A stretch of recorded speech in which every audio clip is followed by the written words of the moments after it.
create. Should it have been a better chance, right? So these moment flows to create, right? And then it gives you create those syllables. That's two movements right there. That's the same as a double hit, like dot dot. Create, right? You can use that, and then she like riffs off. I don't know what word she says, but it goes quick. I could have been a better time, right? I could have been a better, like whatever you can imagine moving to the, and you could do the method that I use, that I count out, and it could have been a, like something.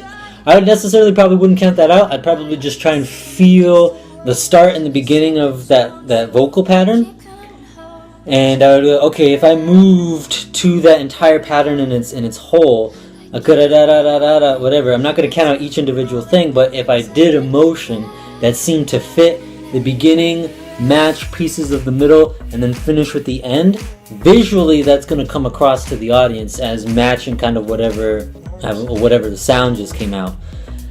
Sometimes I think it's kind of like a cheat thing, because it technically isn't like everything lining up with your body, but it also is, because even just the up is a sound, down is a sound, that's a sound.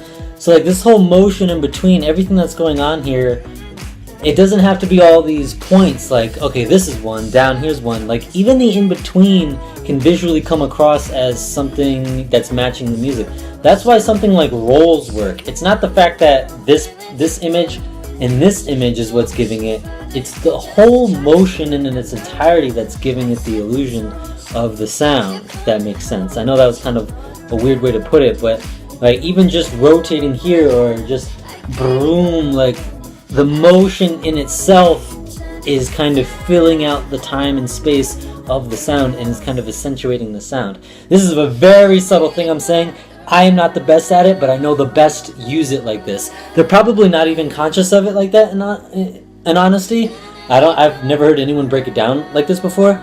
So if you can follow what I'm saying here, the subtlety of it, I don't know, hopefully I'm getting it across correctly. It's super hard to communicate, but that's kind of what it is. Even like the motion through space itself could be accentuating multiple sounds that are going on, rather than thinking you needed a picture of A, B, C to accentuate the sound, if that makes sense. So this could actually look like ABC as opposed to 1, 2, 3 looking like ABC. You have to play around with that. You have to play around with a lot of movements, see what comes across on video, see what doesn't come across on video. This is definitely an art more than a science. I can't tell you one way or the other. And that's a super subtle distinction, I said, with the intricacies of why movement ends up looking the way it does visually to an audience. So yeah, that's one thing. Moving on, because that was a long rant. Boo!